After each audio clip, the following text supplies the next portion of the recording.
The people of this country has never taken us serious. Our people are dying in the streets, and no one is doing anything to stop it. We must continue to work toward building our community and our nation and going back to the original people that we were.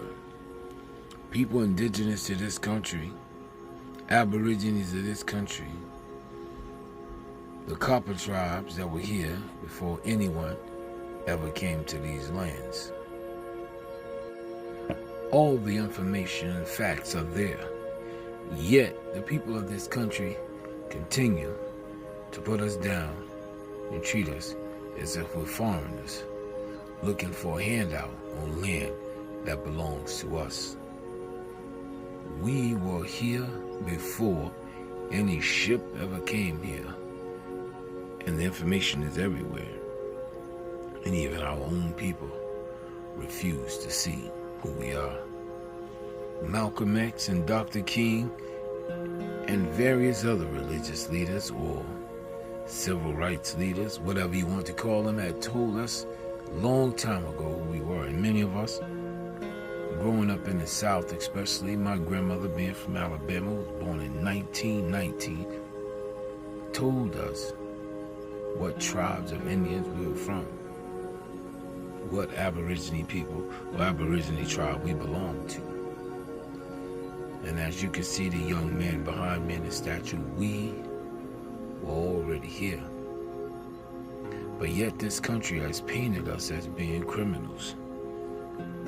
And there are some bad people amongst us, just as it is other nations. But why are we on television? Why are they doing everything possible that they can to make us look like violent, disturbed, uneducated people? When out of the 10 smartest people in this country, 6 of them come from our nation. Almost everything invented was invented by us. We civilized people. No one had to civilize us. We civilized Europeans and every other nation on this planet. We civilized them. But that's the part of history that's not taught to you. Yet you look down on the original people of this country and tell us to go back to Africa. We are not from there. We are from here, and you should go back where you come from, because you are not from here. And this is not about racism or calling or making people feel bad. This is about the truth. You cannot hurl racial slurs to people and tell them to leave a land that belongs to them. This entire trick is to take the land from its proper owners, the people who belong here, the people who this land truly belongs to.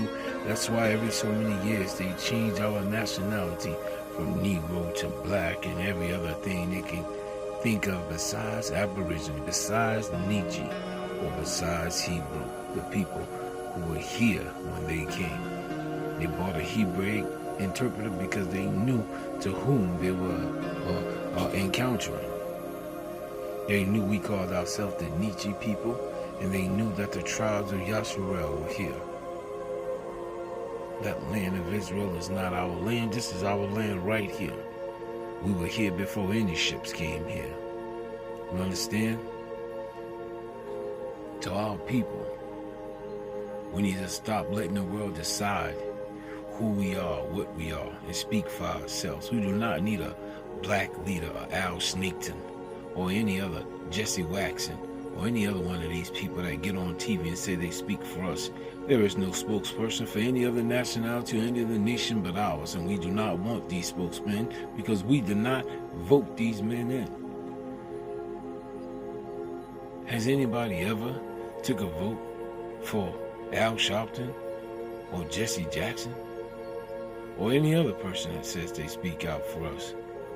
Not even Marcus Garvey or Dr. King, who appointed these people. But yet, these are our so-called heroes, liars, backstabbers and snakes, people who come out only when the camera's rolling, people who come out only when it's gonna make themselves look good. While the system in our community does not change, our boys are still getting shot down for the police for stealing something worth $3. Property has more value than the lives of our children, yet a European can be in the middle of the street with a weapon firing at them as they continue to talk and try to preserve the life of the young man behind the rifle. While our children are gunned down by store owners over $3 worth of merchandise, opposed to calling the parents of the child. This is the world we live in. I want you to think hard about what I'm saying to you today. Our Father said he would go down and would plead for his people back. And the destruction you're seeing now is not climate change. The destruction you're seeing now is our Father coming for his children. I suggest you repent, just as we need to repent. But our Father is exacting his anger against those that harmed his children. Now that is a fact. Shalom, until the next time.